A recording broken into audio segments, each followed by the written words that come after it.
างป้อยปุ่งกำวางว่าไรนางยกมือย่อไว้องค์เทพไทยลำพันลำให้บอนครั้งบ่เบื่อจะว่าน้ำไหลปอจางแปรไหลส้นวังท่าโถมลองไตเอ็กโอ้ยหุยให้ปล่อยไหมน้ำลายป้อมมีนี่ตื้มว่าคอปอเห็บปอแหงตื้มเบื่อจะว่าหาไว้หาฟ้าอินติ๊กเนี่ยคนเขามันจะตายหรอกถ้าว่ารถจนบ่มไอ้มันตายย่ำหูคิงมันก็เครื่องบินตกบ่มนี่ยังมาตันหูคิงตายก็คือตายเนาะอันนี้มันน้ำโลกมันเจ็ดจนคือตายคำเดียวมันก้นอย่าเขาก้นมอแกงนี่กะอย่าเขาก้นมอหางหลวงนี่กะวันอย่างกับปอดนี่กะปอดมันลอยน้ำเต็กตับเต็กปอดเต็กจุ่มเต็กโฟหันเต็กนี่หน้ามันโกนคนหน้ามันโกนแปรอีกหน่อยแม่มันจะบรรทุกปันได้นะโอ้ปีนไปปีนมาแปรไหลวังสนดาโถมล่องใจพัดมนเปรียบหมดตัวดำลอยลำจะใจเหมือนปวกติดใบตองไม้พาดแผลพาดโหนบ่รู้สนใต้เอาน้ำว่าได้ป้าไปขลึงตึงตังแก่งโดยฟองใสจันตาแม่ไหนกอดลูกไว้มันเจ้ากำดำกาภาวาจันแม่เฮ้ยกอดปันลูกน้อยสั่งมาทุกงานเลยหัวใจค่อยเหมือนแสงหิ่งห้อยลอยบินอยู่กลางพายุบุโคดหินน้ำทางไหลลิ้นกำหนดบ่ได้กำเขาสองคนมาโดนตอบไกลเมื่อแปรไหลไป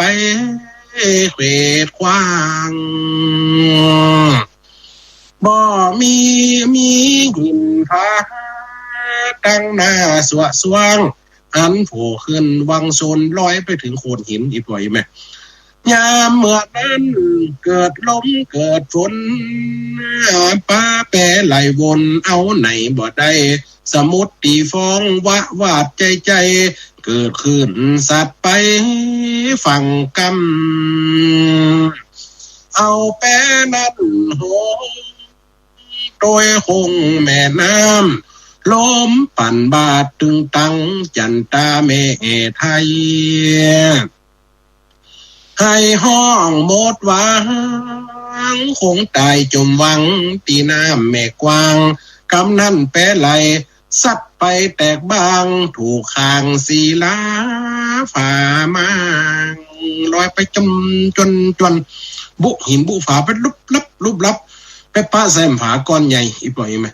ป้าแซมผาก้อนใหญ่ก็นั่นแปรแตกโคบนี่พามากนี่คือแตกโคบพาปุ๊บแม่เสด็จไปตีลูกเสด็จไปตี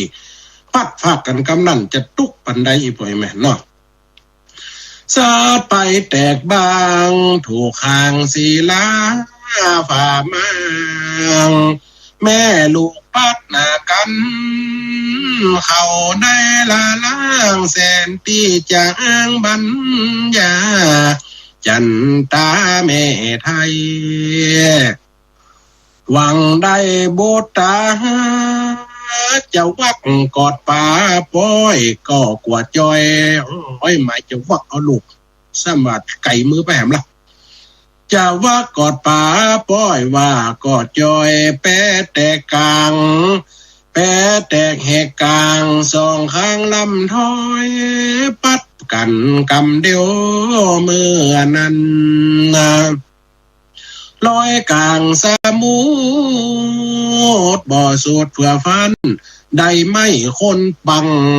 กอดเอากำกาเด็กน้อยห้อยปันกอดเท่าบ่มีบรรณาเท่าจะหญ้าใดจอมสะวันพระอินทร์แหล่งไหลฮ้อนแต่ไหนเต้นทับขนาดติเป็ดแตก บุญมีเนี่ยปนักกรรมมีก็ยังบุญจุยขนาดนั้นแปะแตกโลกพญาอินอยู่บนสวรรค์นั่งอยู่บนแต่นปันพละกรรมศิลาอาถรรพ์โลกลาบอยู่ไข่รับอยู่ขนฝืดๆหั่นขนาดที่รับอยู่ห้อนออกเนื้อออกตัวโอ้มันเกิดอย่างขึ้นกับกูเคยแผ่นศิลาแต่ก่อนเคยนิ่มเคยนวลเหมือนกับฟองอยู่ฟองไฟเดี๋ยวนี้จะได้มาห้อนเหมือนกับฟืนกับไฟมาลวกมาโลนเอาตายละส่องมากันยันติบลงไปโอ้หนอพุทธิสัตว์องค์สัมมาสัมพุทธเจ้าข้างเกิดเป็นกรรมกาดำตุกแต่ตัวว่าเฮ้ยเนี่ยจะได้เดี๋ยวนี้เอาเปิ่นมาเกิดแล้วเปิ่นมาตกทุกลำบากยากทุกยากฝากใจเขาจำเป็นลงไปช่วยแล้วนี่โดนบันดาลอีกว่าไหมนี่ปัญญาอินกันยังช่วยอยู่นะโดยคำวอนของนางเมจันตานี่ฮ้อนแต่น้อยเต้นทับการจำเป็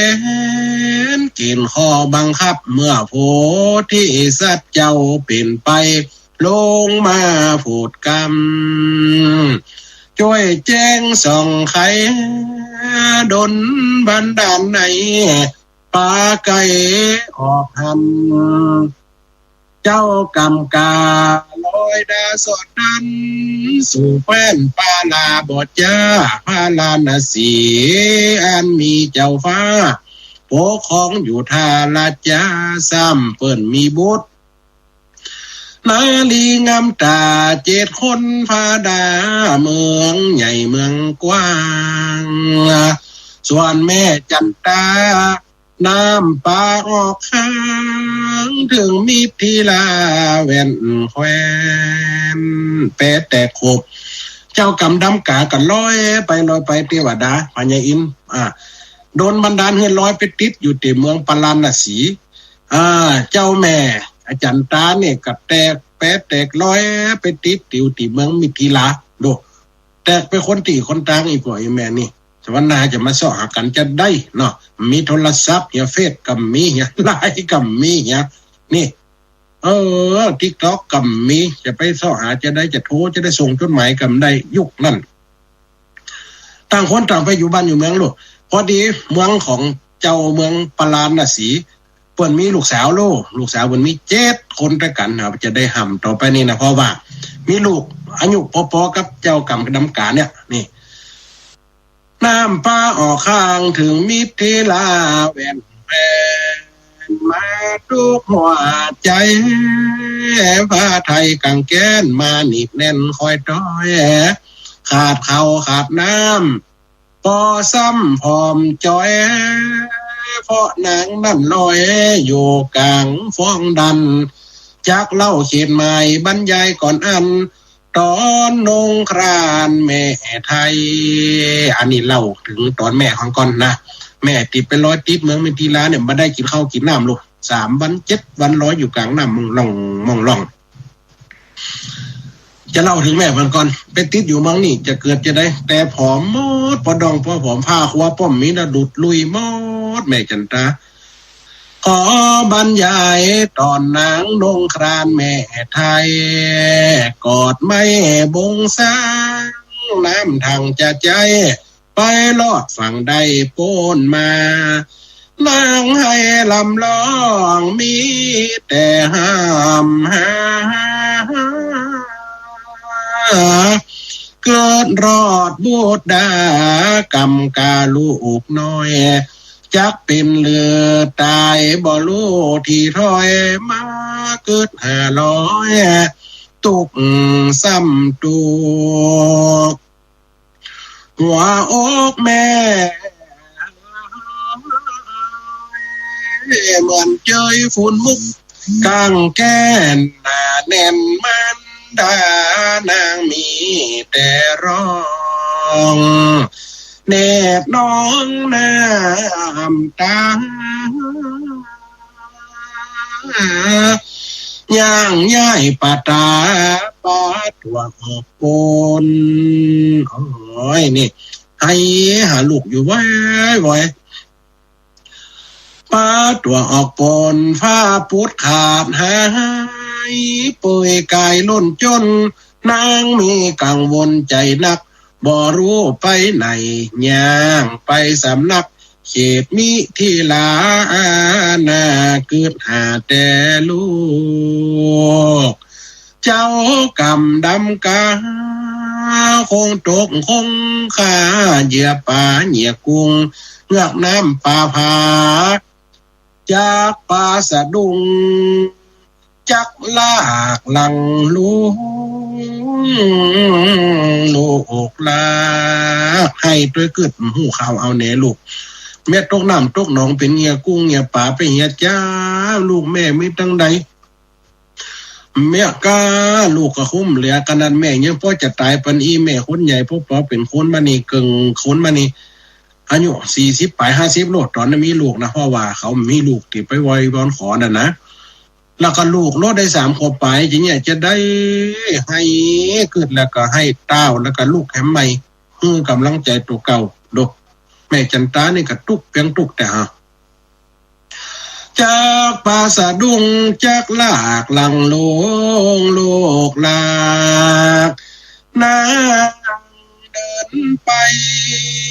ถึงไม้ที่พักปิ่นตูบน้อยมุงขาปะตาใหญ่นั้นนั่งกันโอจาหันใส่จันตาปากจะถามทอง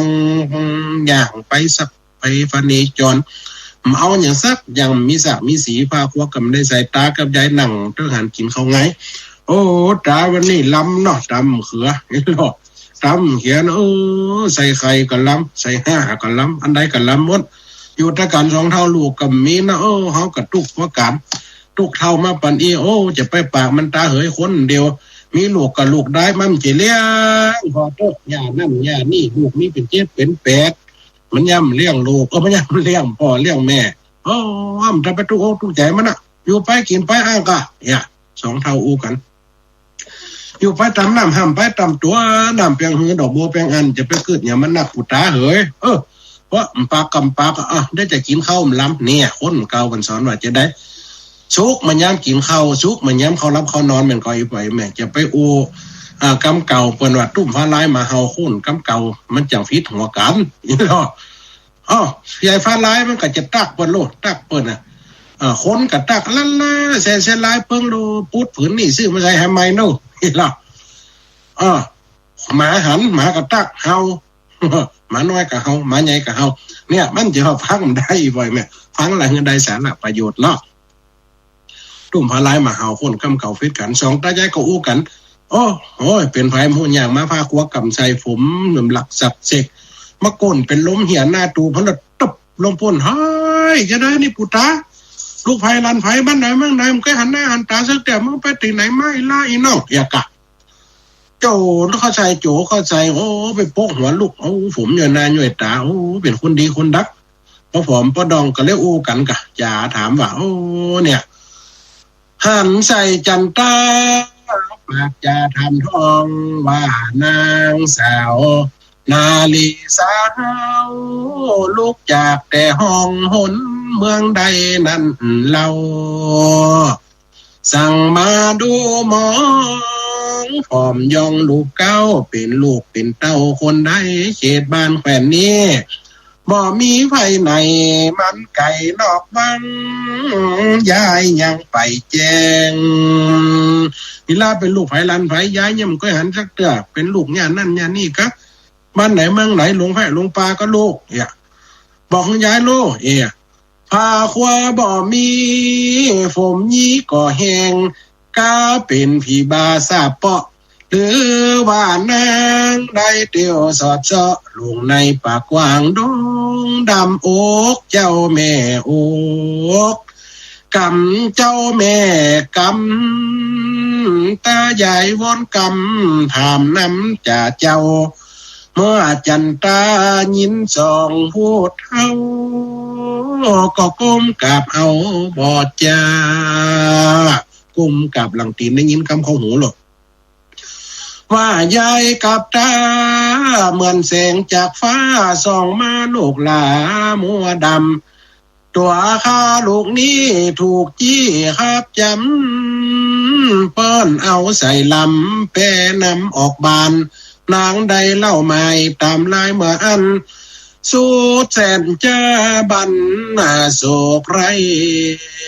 สองเท่าได้ฟังน้ำตาปังฟ้าดูใจไม่เหลือแห่งว่าอวยลูกลากำนักป่าแฝงเข้าสั่งรุนแรงทำใดเนี่ยใดว่ามาลูกมาอยู่กับวันไวสลีคำใบบ่อลาเจ้าอย่าได้มองเนตรน้องพละก็เสียหวังบ่ได้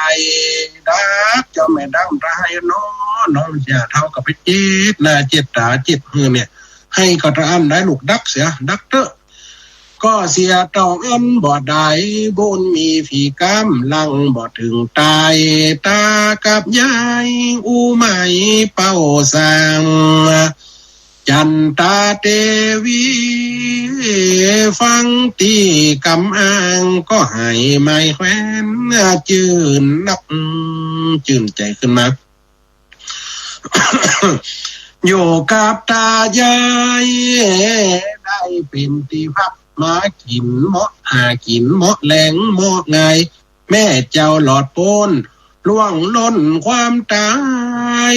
ขอกล่าวถึงนายกำกาลูกลาอันนี้กล่าวถึงแม่จันตาโป้นตั้งตายแล้วลูกสองเท่านั้นช่วยไว้ขอกล่าวย้อนไปถึงเจ้าลากำกาเนอะนี่กำกาลูกลาเมื่อแปเปปังน้ำทางแตกไหลด้วยนาว่าปันกว้างเจ้าก็ลอยไปวะไหวสดล่วงตามแหงขึ้นตั้งวารีลมปัดมุมเมือกความเครือกตั้งตีถึงฝั่งหน้าตีจอดโปนหลอดใดเจ้ากำดำกา ให้แล้วก็ให้บ่หันสายใยแม่ฮักได้หันหน้าแม่ให้ละป้าพากเสียกันที่ห้องสำนักสู่เขตแห่งห้องฐานีชื่อเลือกตานปาราณสีเจ้าปกครองมีอาณาแผ่กว้างซ้ำมีลูกสาวรุ่นเล่าเอกอ่างเต้ากันปิมเดียวพร้อมพาเจ้าพญาปาราณสี มีลูกด้วยกัน7นางเป็นเมืองใหญ่หรอรุ่นเล่าเขาเดียวกับเจ้า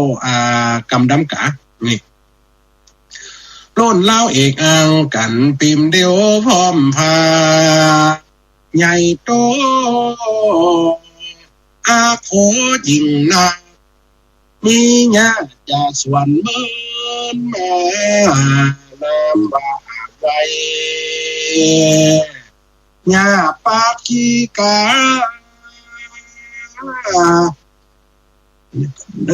ญาปากีกาดูแลพาลาพระบาทเจ้ากำดำกาไปติดที่เมืองปาราณสีพอดีมีญาเฒ่าคนหนึ่งชื่อว่าญาปากีกาเป็นสาวเฒ่าบ่มีผัวอายุได้60-70แล้วว่างอกซุนบนไปเฝ้าสวนอุทยานของเจ้าพญาอย่าปลูกเต้าปลูกแตงปลูกหว่างไฟเพิ่งอย่างกระปลูกกันไปดูแลสวนจนพ่อเฒ่าหรอกมันมีผัวมันอย่างมันปากเจ็บอย่างนี้นะเรื่องกรรมน้ำกามันจะเศร้าแล้วก็จะมาตลกอีกไปไหมจะมาตลกตอนเนี่ยหลังจากเจ้ากรรมกาดำมาอยู่ด้วยอย่าปักขี้กาเนี่ยอย่าปักขี้กาเนี่ยเป็นสาวเฒ่าหนุ่มมีผัว เป็นคนจ่าสวนเมินมาแล้วว่าไว้เนี่ยปักขี้กาดูแลฝานาพระบาทเจ้าเอาไปถวายเฮือนางปิ่นเก้ากุมมาลีลูกดาวน้ำเจอใครวันไว้นั่นเล่าลูกเก้านางพิมมาลาอันนี้จะลำดับลูกของเจ้าพญาเด้อจื่อมันนักหน่อยปล่อยแม่จำจะได้มันได้กันม้วนเด้อ โลกเก้านางพิมมาลาทวนสองนั้นนางนาลิกาอุมาลาทวนสามเหลียกตานสีสุนันทาทัดมาแหมคันเจื้อสุวิเอมาลาหน่อเนื้อโจจิมางามเหล่าหาเรือสุดสายสุดเสือหน้ามาเทพกัญญานันทวนเจ็ดพาตาเป็นลูกพญาเกิดมาแต่ต้นลูกพญา7 คนคนแรกชื่อว่านางพิมมาลานี่คนที่สองชื่อว่านางนาลิกาคนที่สามชื่อว่านางอุมาลาคนที่สี่ชื่อว่านางสุนันทาคนที่ห้าชื่อว่านางสุวิมาลาคนที่หกชื่อว่านางจุจิมานี่คนที่7 คนสุดท้ายชื่อว่านางกัญญาเทพกัญญาแล้วเจ้ากับน้ำกาจะไปใดนางพิมพาขนุนนิ้วได้จะได้อีป่อยไหมมีลูก7 คนโลเดี๋ยวมันจะมีตอนต่อไปนี่มีลูก7 คนล่ะจะได้มาได้นางพิมพาน่ะแม่พิมพาขนุนนิ้วกำสู่ขวัญกำห้องขวัญบ่าวสาวเปิดจังเอามาว่าแม่นก็อันเป็นวันที่เจ้ากำดำกาได้แม่นางพิมพาขนุนงิ้วก็มาได้วันนี้เจ้าสัพพสิทธิ์มาได้นางเนี่ยนะลูกกระจับก็มาได้วันนี้อันนางสีตาอันนั้นนางสีตาแต่บ้านเฮาห้องว่านางกาซิมโหนะบ้านเฮาว่านางสีดาคนไทยว่านางสีดานางสีตามาได้เจ้าพาลางก็มาได้วันนี้ได้ขึ้นมาลูกยักปูยักลังกาซิบโหนะลักนางสีตาไปแล้วฝรั่งฝรามเนี่ยเป็นตัวสับลูกปีกับน้องนี่โอ้มันม่วนนี่ไปแม่เดี๋ยววันหน้าเขาก็จะแต่งไปแฮมติ๊กๆนี่แต่งไปเลยๆอันนี้เรื่องเนี่ยมันจะมีลูก7 คนแต่ว่าคนที่8จะลูกที่ไหนมาอีป่อยแม่เคยฟังกันไปเนอะแต่ป้ากัญญาเมื่อนานทวน7 พาตาเป็นลูกพญาเกิดมาแต่ตนย่าปักขีกาบ่ได้ล่วงปนดูแลส่วนพรางหน่วยไม่เจนพระบิดาอยู่มาหลับใจจนมาสู่ได้7 ยิงปลูกกล้วยบะเป้าเต้าแดงแต่งจริงกะเหล่าเป้าปิงฝาลาลูกสมขลุ่นขจุนมากนุนสุกอมหอมทั่วอาณาที่นั้นนี่หมากนัดหมากเกนแบ่งเดนเขตคันหมากม่วงหมากเงาะลำไยหมากไฟหมากฟ้ามันจะใส่ใจเอาขี้หมูเข้าใจเอาขี้ไก่เข้าฮดขดดินปองถอกน้ำฮดนี่คนแต่งกระย่างแต่งเห็ดอ่ะเห็นแล้วยกหางตัวเก่าเห็นหน่อยนี่กำลังรับผลไม้มันเก่าเนอะอีปล่อยแม่เนอะหมากไฟหมากฟ้ามันจะใส่ใจหมากขามถมไปอันใดก็คอนเนี่ยเดือน4เนี่ยขามสู้กันเนาะหมากขุนหมากโอ้ลูกโตตอนร้อนคอนปลายกิ่งใบปอก้อมแม่นก้อมโอ้แกันไฟนี่ต้นต่อมอย่างนึงเก่ามันจุดปอก้อมล้อแอมขุนนี่ก็คือบะคูดที่มันมันหวานอีกอ่ะเดียวนี่มันใครมีอีกป่ะอีแม่เนาะมะขูดนี่ลักษณะเหมือนมะขูดด้วยแต่ไม่แอนใหญ่ต่อกำปั้นนี่มันหวาน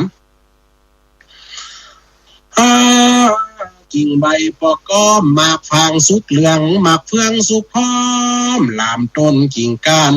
เหลี่ยมลายหมากหลอดหมากกู้หมากโย่มีลายสะอาดสะไอหมากตันหมากมวยหมากป้องหำฟันหมากสั้นหมากกวยหมากมันหมากเป่าหมากนัก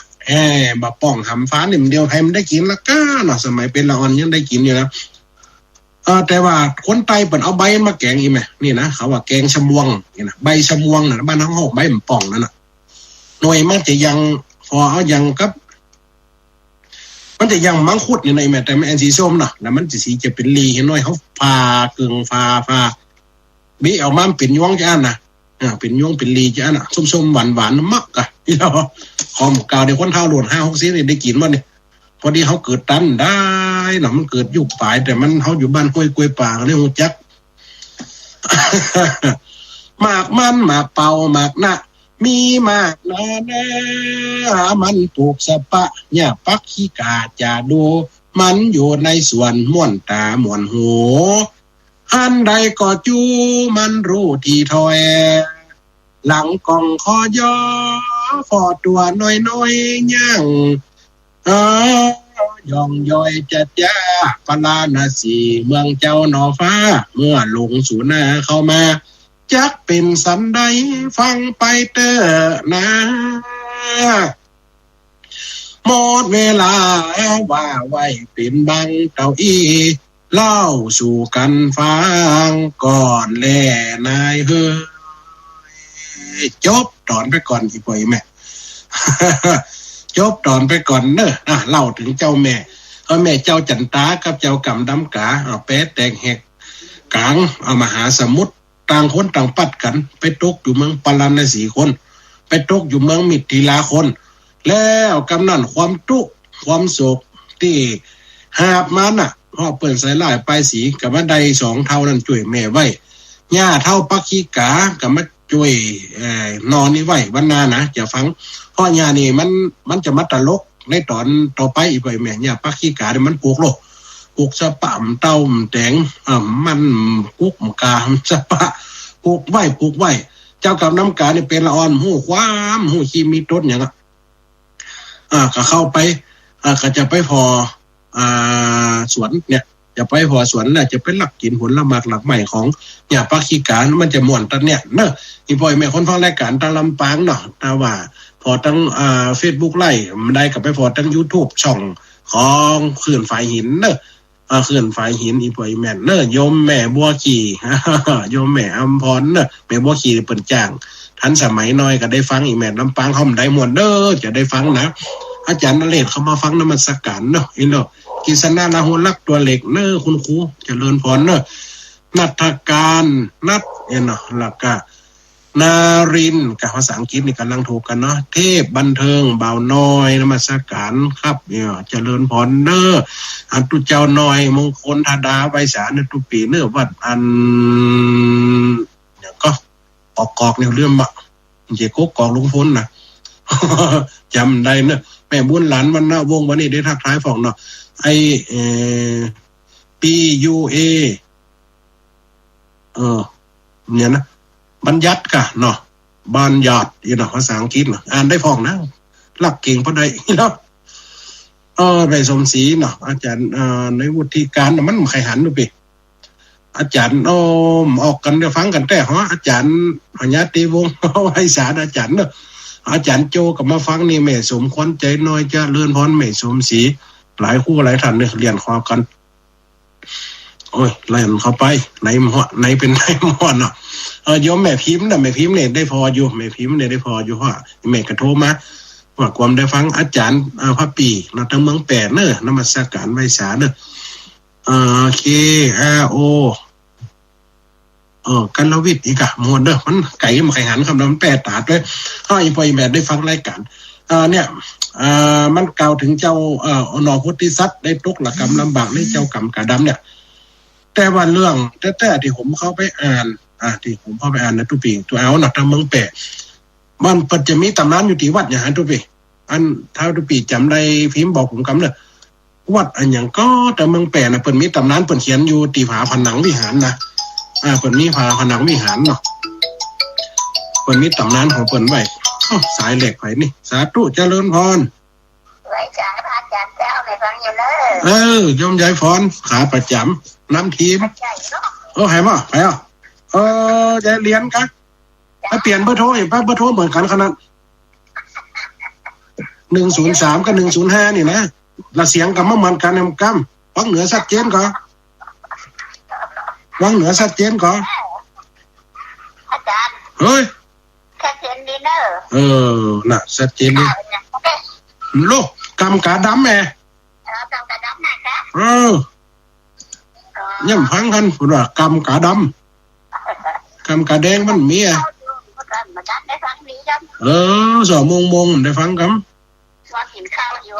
เจริญพรนะยายเด้อจ้า สาธุเจริญพรเนอะแต่ทุกเจ้าทุกฉันมันปีใหม่แล้วเส้นกันเนอะเส้นก่อนเป็นนานตลอดปีตลอดไปเด้อสาธุเนอ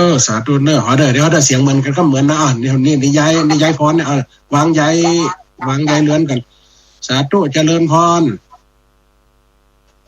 สาธุเจริญพรอันนี้ย้ายพรเนาะ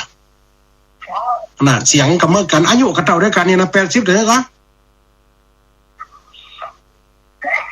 โอ้ไงล่ะแก่น้ำฮะแก่น้ำกินน้ำให้ว่าดีอูโทรศัพท์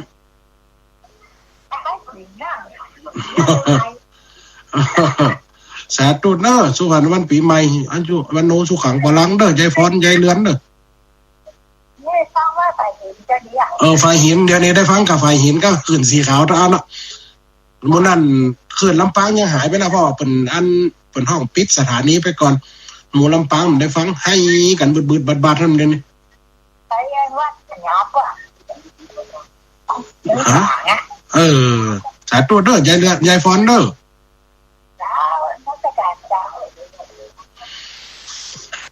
สาธุสายต่อไป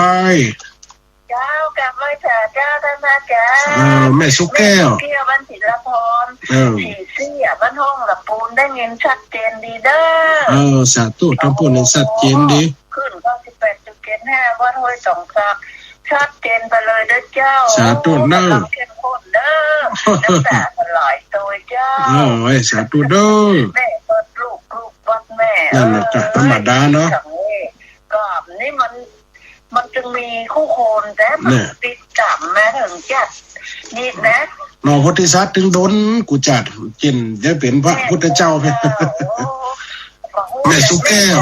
บางทีเอาหางนกมาเนี่ยเนาะนั่นน่ะจำเดี๋ยวลุงนกมาดูเดี๋ยวลุงหนูมาเล่นวาดด้วยสอนด้วยนะสาธุเจริญพรนะโยมแม่เนาะเจ้ากลับไว้สาเด้อท่านพระอาจารย์ความเด้ออวยพรปีใหม่สุขภาพพระอาจารย์สมบูรณ์แข็งแรงนะเจ้าสาธุเด้อสาธุเจริญพรพระเจ้าพระอาจารย์เจ้าโอ้โยมแม่เสริมงามฟังทางใดอ่ะอันนี้วังเหนือเจ้าวังเหนืออันนี้มันปลาเศร้าบรรทับปลาเศร้าล่ะบ้านวังมนโอ้เสียงยังกับแม่วินเสริมงามกันนั่นสาธุเด้อนั่นน่ะกะฟังด้วยกับกัดอกด้วยนะให้ด้วยสาธุเด้อเส้นเดียวกันเนอะจ้าเลื่อนหัวนะโยมแม่เนอะสาธุวันนี้นายสถานีมาฟังเนี่ยน้องนัดเขามาฟังเนี่ยนี่กุฏิเปิ่งน้องนัดโลกผมชอบได้ปุ่นเฮียกะหลักการเฮือนเนี่ย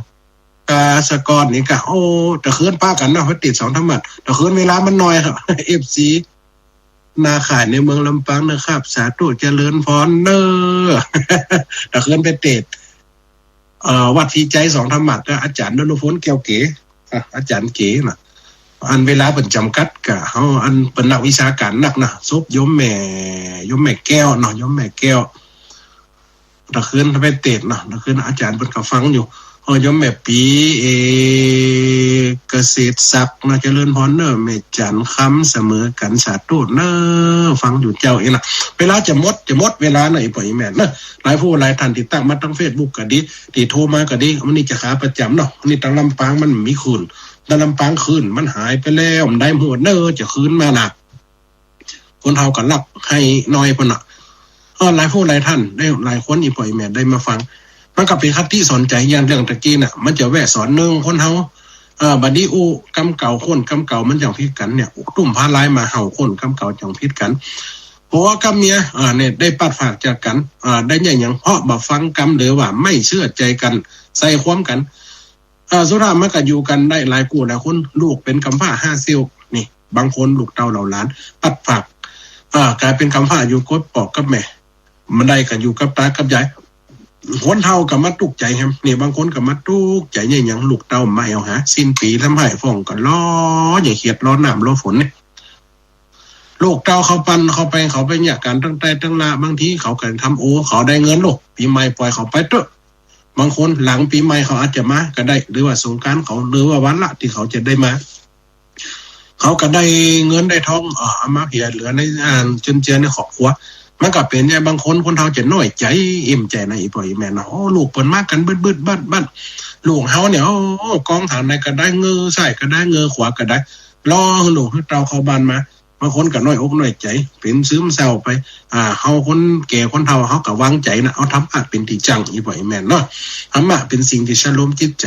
ฟังได้เกิดประโยชน์ฟังได้ก็เกิดความคิดตัวในความสับสนอันยังกับในจิตใจเอาใจเป็นติดตั้งคนเฮาก็อยู่กันได้เนาะอีพ่ออีแม่เนาะเวลามันใกล้จะหมดเวลาเหลือ6 ท่าน6 คนที่ใน Facebook ไลฟ์ก็ขอเจริญพรเด้อสุขสันต์วันปีใหม่กูคนอายุวันโนสุขขังพลังขอให้ปัจจัยข้อปีเดือนวันอุบัติทั้งหลายหมายมีฝ่ายญาติ96ล้มหลาย15จั่วจ้า62พญาตั้งหลายขึ้นหลังกับหายกลายเป็นโสมะตกไปไว้เลขพศเก่าเลข6869เข้ามาขอมีแต่ความเก่าหน้าเนาะความเก่าหน้าก็ตาอีป่อยแม่ก็มีกำลังฟังสาฟังรายการกันไปหำติ๊กๆเนาะเวลาหมดเวลาเนี่ยปลากันแล้วคนฟังตั้งรายการขอส่งสัญญาณอุจจาปักปอนพนาฬิกาไหลมาลิงคอนสุตังราจรนัดพบวันนี้บัตตาวันนาเฮาก็มาป้ากันแห่งคำเน้อสาธุเจริญพรเน้อสาธุเจริญพรโอ้ยสาเจ้าสาธุโยมแม่วันนี้เนาะสาธุแม่ไอ้ฟังจากฟังนี่นะอันไล่สดเด้อเก่งไล่สดอันนี้โยมแม่เอาให้เครื่องโทรกันตู้หาผ้าก็ต้องเสาะหาคนจนได้ก็กันจะมาเก่งหาเล่นโทรอัน Facebook ไล่กระจังพอนี่กระจังลูกเว้าแปลงให้เจ้าไว้สาธุอินดีเนาะมีละออนขออย่าเฮ้ยแม่อยู่บ้านศรีพิดาได้อย่าเจ้าสาธุนะแม่ติดเนาะสาธุนะโยมแม่เนาะหมดเวลานะต้อง Facebook ไล่กันสาธุเด้อ Facebook ไล่6 ท่านจากกันไปก่อนครับสวัสดีเจริญพรเด้อ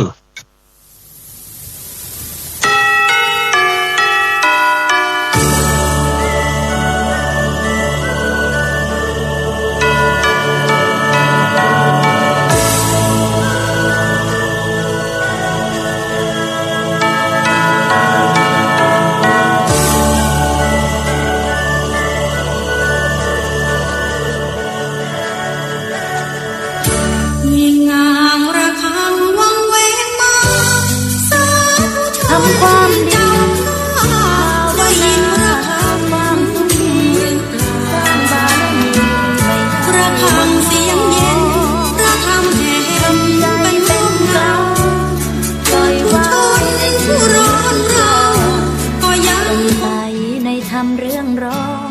เมื่อแสงสีทองได้ส่อง